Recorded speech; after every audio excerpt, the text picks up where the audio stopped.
75 साल जेठ 2 गतेको सङ्गठनमा फर्कन प्रधानमन्त्री तयार हुनुभयो भने हाम्रो एकता त्यहीँ छ। सरकारी साधन स्रोत र पार्टी सत्ताको दुरुपयोग गर्दै भेलालाई असफल पार्न गरिएका तमाम हरकतहरूलाई परास्त गर्दै आज देशभरबाट उत्साहपूर्वक कमरेडहरूको सहभागिता रहनुले पार्टी एकताबद्ध रहन्छ भन्ने सन्देश दिएको छ। पार्टीको विधान, नीति र निर्णयको विरुद्धमा उभिँदै एकल व्यक्तिको सर्वोच्चतामा पार्टीलाई निजी कम्पनीमा परिणत गर्ने दुष्प्रयत्नलाई असफल पार्दै पार्टीलाई जनवादी केन्द्रीयताका आधारमा सामूहिक प्रणालीमा प्रस्तावित गर्ने काममा आजको भेलाले महत्त्वपूर्ण योगदान दिएको छ। भेलामा प्रस्तुत अवधारणा पत्रका साथै समसामयिक विषयहरूमा प्रस्तावहरू पारित गर्दै भेला भोलि साँझ 5 बजे समापन गर्ने कार्यक्रम रहेको छ। कर्णाली प्रदेशमा नेकपा एमाले र नेकपा माओवादी सम्मिलित सरकार छ, तर नेकपा माओवादीका नेता त्यहाँको मुख्यमन्त्री हुनुहुन्छ, नेकपा एमालेका साथीहरू पनि त्यो सरकारमा सामेल हुनुहुन्छ। त्यो सरकारप्रतिको समर्थन अहिलेसम्म कायम छ। सबै साथीहरूलाई हार्दिक स्वागत छ। नेपाल कम्युनिस्ट पार्टी एमालेको राष्ट्रिय कार्यकर्ता भेलाको समाचार सङ्कलन सम्प्रेषणका लागि तपाईँहरू बिहानदेखि नै हाम्रो कार्यक्रम स्थलमा हुनुहुन्छ। हामीले तपाईँहरूलाई देखिरहेका छौँ र तपाईँहरूलाई धेरै धेरै धन्यवाद पनि छ। हाम्रो राष्ट्रिय भेलाको प्रत्यक्ष प्रसारण गर्दै देश विदेशमा रहनुभएका हाम्रा समर्थक, शुभेच्छुक, शुभचिन्तक लगायतका सम्पूर्ण जनसमुदाय समक्ष हाम्रा भनाइहरूलाई जस्ताको तस्तै तपाईँहरूले सम्प्रेषण गरिदिनु भएकोमा हामी नेकपा एमाले केन्द्रीय प्रचार विभागका तर्फबाट तपाईँहरू सबैलाई धेरै धेरै धन्यवाद दिन चाहन्छौँ। आज दिनभरि के कस्ता कार्यक्रमहरू भए भन्ने बारेमा तपाईँहरू सबै जानकार हुनुहुन्छ, तपाईँहरूले थाहा पाउनु पनि भएको छ। तैपनि हामीले दिनभरिका कार्यक्रमहरूलाई व्यवस्थित ढङ्गले आफ्नो संस्थागत प्रणालीबाट तपाईँहरू समक्ष दिनका लागि यो मिडिया ब्रिफिङ आयोजना गरेका छौँ। यसमा उपस्थितिका लागि फेरि पनि धन्यवाद दिन चाहन्छु। म विलम्ब नगरिकन हाम्रो केन्द्रीय प्रचार विभागले तय गरेको वक्तव्य तपाईँहरू समक्ष वाचन गर्न चाहन्छु। त्यसपछि तपाईँहरूका केही जिज्ञासाहरू रहेमा हाम्रो पार्टीका सचिव तथा प्रचार विभागका प्रमुख कमरेड योगेश भट्टराई समक्ष तपाईँहरूले राख्नुहुनेछ र हामी आजको मिडिया ब्रिफिङ सक्नेछौँ। र भोलि यसै गरी अग्रिम साथीहरूलाई निम्तो दिन चाहन्छु। साँझ 5 बजे हाम्रो कार्यक्रमको समापनको अवसरमा हामीले फेरि मिडिया ब्रिफिङ गर्नेछौँ। त्यसमा पनि तपाईँहरू आइदिनुहुनेछ भन्ने मैले अपेक्षा गरेको छु। म यो विज्ञप्ति वाचन गर्न चाहन्छु। प्रेस विज्ञप्ति। हाम्रो पार्टी नेकपा एमालेद्वारा आयोजित 2 दिने राष्ट्रिय कार्यकर्ता भेला आजबाट आरम्भ भएको छ। पार्टीमा उत्पन्न विषम परिस्थितिका बारेमा छलफल गरी एकीकृत धारणा तय गर्न र त्यस अनुरूप पार्टी पङ्क्तिलाई देशव्यापी रूपमा परिचालन गरी पार्टीलाई सुदृढ, एकताबद्ध र क्रियाशील बनाउन आयोजित यस भेलामा देशभरिबाट 4000 नेता कार्यकर्ताहरू उत्साहका साथ सहभागी हुनुभएको छ। पार्टीका पूर्व अध्यक्ष तथा वरिष्ठ नेता कमरेड झलनाथ खनालको अध्यक्षतामा आयोजित भेलामा वरिष्ठ नेता कमरेड माधव कुमार नेपालले केन्द्रीय कमिटीका तर्फबाट 9 पृष्ठ लामो अवधारणा पत्र प्रस्तुत गर्नुभएको छ। अवधारणा पत्रमा पार्टीमा स्वेच्छाचारिता, व्यक्तिवाद, एकाधिकारवाद र दक्षिणपन्थी प्रवृत्ति हुर्किएका कारण अहिलेको अवस्था उत्पन्न भएकोले तिनका विरुद्धमा दृढतापूर्वक लड्नु बाहेक पार्टी एकता र कम्युनिस्ट आन्दोलनलाई बचाउने अरू कुनै उपाय नभएको उल्लेख गर्दै त्यसका लागि पार्टी पङ्क्तिलाई परिचालन हुनुपर्नेमा जोड दिएको छ। पार्टी पङ्क्तिले आगामी दिनमा निर्वाह गर्नुपर्ने भूमिका, वर्तमान अवस्थाका चुनौतीहरू र आगामी कार्यभारका बारेमा अवधारणा पत्रमा उल्लेख गरिएको छ। पार्टी स्थायी कमिटी सदस्य कमरेड सुरेन्द्र प्रसाद पाण्डेले सञ्चालन गर्नुभएको भेलामा उपाध्यक्ष कमरेड अष्टलक्ष्मी साक्यले सहभागी कमरेडहरूलाई स्वागत गर्नुभएको थियो भने अग्रज नेता कमरेड सिद्धिलाल सिंह, कमल प्रसाद कोइराला, मोहनचन्द्र अधिकारी, मोदनाथ प्रसिद्ध, शीतल झा, राधाकृष्ण मैनाली लगायत शुभेच्छा प्रकट गर्न भेलामा उपस्थित हुनुभएको थियो। उक्त अवधारणा पत्रमाथि छलफल गर्न सहभागीहरूलाई 7 प्रदेशका साथै सम्पर्क कमिटी, जनसङ्गठन तथा पेशागत सङ्गठन र केन्द्रीय निकाय तथा विभाग गरी 10 वटा समूहमा विभाजन गरिएको छ। आफ्नो समूहमा छलफल गरी टोली नेता मार्फत भोलि सुझावहरू पेश गर्ने र ती सुझावहरूलाई समेत ध्यानमा राखी अवधारणा पत्र पारित गर्ने कार्यक्रम छ। सहभागीहरूको समूह विभाजन तथा छलफलमा सहजीकरण गर्नका लागि प्रदेश नम्बर 1 मा कमरेड भीम प्रसाद आचार्य, प्रदेश नम्बर 2 मा कमरेड घनश्याम भूषाल, बागमती प्रदेशमा कमरेड अष्टलक्ष्मी साक्य, गण्डकी प्रदेशमा कमरेड गोकर्ण विष्ट, लुम्बिनी प्रदेशमा कमरेड युवराज ग्यावली, कर्णाली प्रदेशमा कमरेड योगेश भट्टराई, सुदूरपश्चिम प्रदेशमा कमरेड भीम रावल, सम्पर्क कमिटीमा कमरेड बेदुराम भूषाल, जनसङ्गठन तथा पेशागत सङ्गठनमा कमरेड रघुजी पन्त र केन्द्रीय निकाय तथा विभागमा कमरेड अमृत कुमार बोहरालाई तोकिएको छ। सरकारी साधन स्रोत र पार्टी सत्ताको दुरुपयोग गर्दै भेलालाई असफल पार्न गरिएका तमाम हरकतहरूलाई परास्त गर्दै आज देशभरबाट उत्साहपूर्वक कमरेडहरूको सहभागिता रहनुले पार्टी एकताबद्ध रहन्छ भन्ने सन्देश दिएको छ। पार्टीको विधान, नीति र निर्णयको विरुद्धमा उभिँदै एकल व्यक्तिको सर्वोच्चतामा पार्टीलाई निजी कम्पनीमा परिणत गर्ने दुष्प्रयत्नलाई असफल पार्दै पार्टीलाई जनवादी केन्द्रीयताका आधारमा सामूहिक प्रणालीमा प्रस्तावित गर्ने काममा आजको भेलाले महत्त्वपूर्ण योगदान दिएको छ। भेलामा प्रस्तुत अवधारणा पत्रका साथै समसामयिक विषयहरूमा प्रस्तावहरू पारित गर्दै भेला भोलि साँझ 5 बजे समापन गर्ने कार्यक्रम रहेको छ। साथीहरू, मैले आजको कार्यक्रमको बारेमा तपाईँहरूलाई मोटामोटी रूपमा जानकारी दिएँ। मैले अघि नै तपाईँहरूलाई निवेदन गरेको छु, यससँग सम्बन्धित रहेर केही तपाईँहरूका जिज्ञासा छन् भने म आफ्ना जिज्ञासाहरू हाम्रो प्रचार विभागका प्रमुख कमिटी योगेश भट्टराई समक्ष राखिदिनका लागि अनुरोध गर्दछु।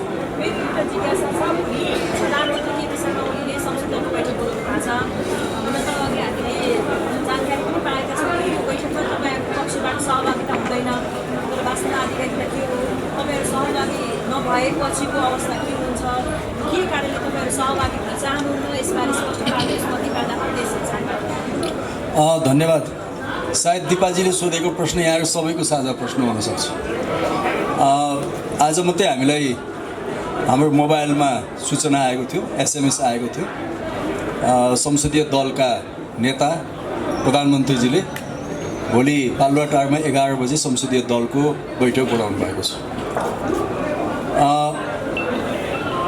संसदीय दलका नेतालाई, प्रधानमन्त्रीजीलाई र हाम्रो संसदीय दलको सचिवालयलाई, कार्यालयलाई यो राम्रोसितले जानकारी थियो कि नेपाल कम्युनिस्ट पार्टी एमालेको राष्ट्रिय कार्यकर्ता भेला आज र भोलि यहाँ आयोजना भइरहेको छ।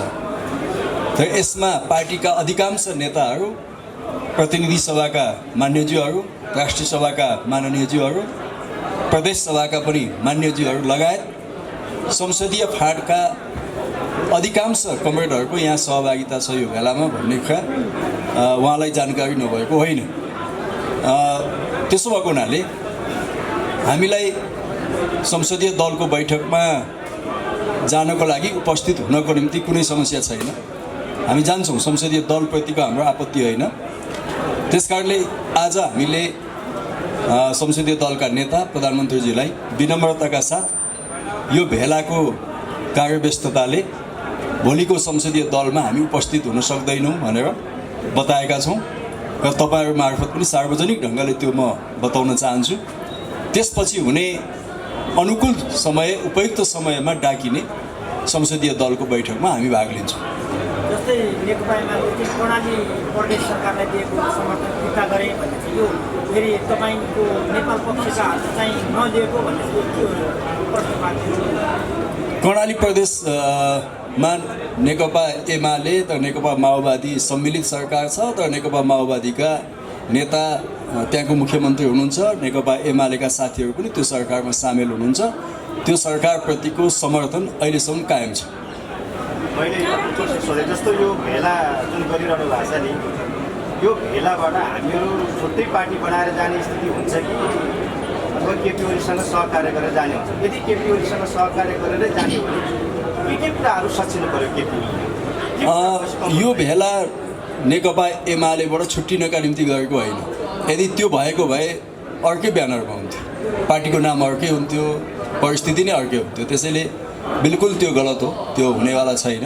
कसैको चाहना त्यो छ, मैले बुझिरहेको छु, कसैको चाहना त्यो छ, उतापट्टि साथीहरूको चाहना छ, यिनीहरू छुट्टिएर गए हुन्थ्यो भन्ने चाहना छ। यो पार्टी निर्माण गर्न हामीले पनि धेरै ठुलो भूमिका खेलेका छौँ।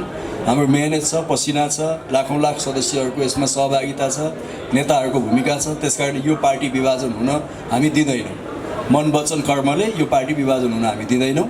र यो भेला हाम्रो पार्टीको अझै सुदृढ एकताका निम्ति डाकिएको हो। र यो भेला यो 77 साल फागुन 23 गते सम्मानित सर्वोच्च अदालतले हाम्रो पार्टी एकतालाई अस्वीकार गरिसके पछाडि पुरानै अवस्थामा पार्टी फर्किनुपर्छ भनेर सर्वोच्च अदालतको आदेश बमोजिम 75 साल जेठ 2 गतेको सङ्गठनमा फर्काउनका निम्ति र त्यो 75 साल जेठ 2 गतेलाई नै हाम्रो पार्टीको एकताको नेकपा एमालेको एकताको मुख्य आधार बनाउनुपर्छ भन्नका निम्ति यो भेला आयोजना भएको हो। र हामीले आज दिउँसोभरि नेताहरूले व्यक्त गर्नुभएका विचारहरू, यहाँ प्रस्तुत भएको राजनीतिक प्रतिवेदन र भोलि हामीले पास गर्ने प्रस्तावमा पनि त्यो कुरा स्पष्टसितले हामी उल्लेख गर्छौँ। के कुराहरू भयो भने तपाईँको 75 साल जेठ 2 गतेको सङ्गठनमा फर्कन प्रधानमन्त्री तयार हुनुभयो भने हाम्रो एकता त्यहीँ छ, मुख्य आधार। भने के हुन्छ? त्यो पछि सल्लाह गरौँ, फर्किनु भएन भने के गर्ने भन्ने पछि सल्लाह गरौँ। फर्किनु बाहेक उहाँसँग विकल्प छैन। त्यसको मतलब प्रधानमन्त्रीजीले, पार्टी अध्यक्षजीले सर्वोच्च अदालतको फैसला मान्दिनँ भन्नुभयो भने त बेग्लै कुरा हो, त्यो बेग्लै कुरा हो। सर्वोच्च अदालतको फैसला उहाँले किन नमान्ने, सबैलाई मान्ने हुन्छ भनिसकेपछि उहाँ पनि त्यहाँ फर्किनै पर्छ, हामी पनि त्यहीँ छौँ। पार्टी एकताको प्रस्थान बिन्दु नै 75 साल जेठ 2 गतेको नेकपा एमालेको सङ्गठन, नेकपा एमालेको विचार, नेकपा एमालेको नेतृत्व। भोलिको संसदीय बैठकमा तपाईँहरू कार्य व्यवस्थाले गर्दा नजाने भन्नुभयो, तर यसको 2 दिनपछि प्रधानमन्त्री केपी शर्मा ओलीले केन्द्रीय कमिटीको बैठक बोलाउनु भएको छ। त्यसमा चाहिँ तपाईँको धारणा के हो? 7 गते बोलाइएको बैठक केन्द्रीय कमिटीको बैठक होइन। यदि केन्द्रीय कमिटीको बैठकमा उहाँले त्यसलाई रूपान्तरण गर्न चाहनुहुन्छ भने त्योभन्दा पहिले नै हामीले उठाएका खासगरी सर्वोच्च अदालतले गरेको फैसलालाई उहाँले कार्यान्वयन गर्न तयार हुनुपर्छ। त्यसो हुँदा 7 गतेको बैठक पनि त्यो साझा संयुक्त बैठक, हामी सबैको सहभागिताको बैठक हुन्छ। त्यस्तो होइन भने उहाँको गुटको अस्ति 28 गते जे बैठक भएको थियो त्यस्तै हुन्छ। अनि मेरो एउटा प्रश्न, यहाँहरूले छुट्टै भेला गरिरहनु भएको छ, पार्टीले संसदीय दलको बैठक बोलाइरहेको छ, अनि सर्वदलीय बैठक राष्ट्रपतिले आह्वान गर्नुभयो, त्यहाँ पनि तपाईँहरू जानु भएन। अब केन्द्रीय समितिको बैठकमा पनि तपाईँहरू नजाने भनिरहनु भएको छ। अब यो छुट्टै पार्टी गठन गर्ने एउटा रिहर्सल त भइरहेको होइन यो? होइन, हामी 2075 साल जेठ 2 गते नेपाल कम्युनिस्ट पार्टी एमालेका जुन सङ्गठनहरू थिए ती सङ्गठनलाई क्रियाशील बनाउँछौँ। तिनै सङ्गठन क्रियाशील हुन्छन्। त्यो सङ्गठनको विपरीत कसैले कमिटी बनाउँछ भने त्यो समानान्तर कमिटी उसले चलाएको हुन्छ। हामी समानान्तर कमिटी चलाउँदैनौँ। हामी 75 साल जेठ 2 गतेको कमिटी चलाउँछौँ। त्यो नै आधिकारिक हो र यो भेलाको सन्देश पनि त्यही हो कि 75 साल जेठ 2 गतेको कमिटीलाई पुनर्जीवित गर्ने सञ्चालन हो। त्यो सङ्घर्ष त पार्टीभित्रै प्रधानमन्त्रीजीलाई त खुल्ला निमन्त्रणै गरेका थियौँ नि त हामीले। उहाँ पनि कार्यव्यस्तताले आउन सक्दिनँ भन्नुभयो। जुट्न पनि नसक्ने, खुल्न पनि नसक्ने अनौठो माहौल आयो। यो जुट्ने हो। जुट्नको निम्ति अलिकति कठिन परिस्थिति चाहिन्छ, कठिन अवस्था हुन्छ। यो सबै हाम्रो प्रयत्न, कोसिस, हाम्रो परिश्रम, हाम्रो यो सबै जति पनि गरेका छौँ यो जुट्नका निम्ति गरेको। अनि त्यो पार्टीभित्रको अन्तर सङ्घर्ष त पार्टीभित्रै बसेर गर्नुपर्ने होइन? त्यो पार्टीमै छौँ नि त हामी। यसरी छुट्टै भेला पार्टीमै गरिरहनु छौँ भएको हामी। नेपाल कम्युनिस्ट पार्टी एमालेको भेला हो यो एमालेको भेला हो। त्यसैले एमाले भित्रै छौँ। एमाले हामी छोड्दैनौँ। एमाले हाम्रै हुन्छ, हामी छोड्दैनौँ।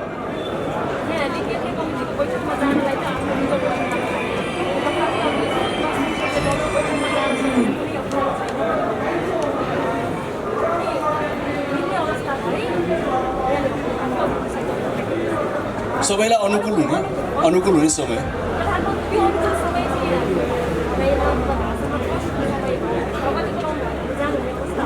होइन, हामी अरू कामले व्यस्त भएन भने गइहाल्छौँ नि।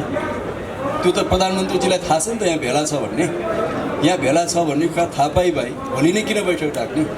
सामान्यतः के हुन्छ भने पहिले संसदीय दल संसद चल्छ 1 बजे, सामान्यतः 11 बजे दलको बैठक डाक्ने चलन हुन्छ।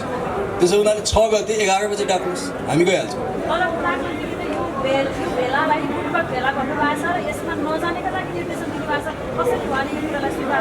होइन, उहाँले दिएको निर्देशन पालना गरेको भए त देशभरिका 4500 5000 पार्टीका सबभन्दा अगुवा कार्यकर्ताहरू कसरी यहाँ आइपुगे त?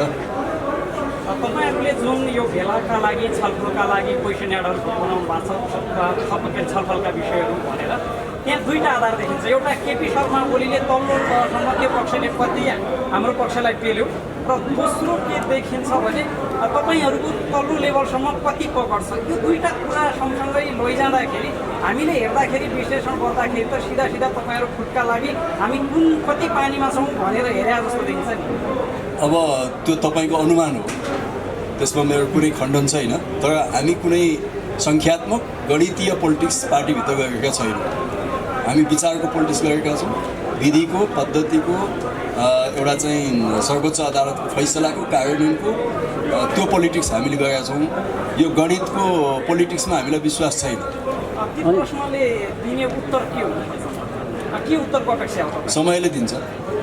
अनि अब तपाईँहरू संसदीय दलमा पनि उपस्थित नहुने, केन्द्रीय समितिमा पनि उपस्थित नहुने, त्यसपछि त अब कारबाहीको भागीदार बन्नु होला नि। संसदीय दलमा अनुपस्थित हुँदैनौँ, हामी उपस्थित हुन्छौँ, भोलिकोमा उपस्थित हुँदैनौँ। संसदीय दलप्रति हाम्रो आपत्ति छैन।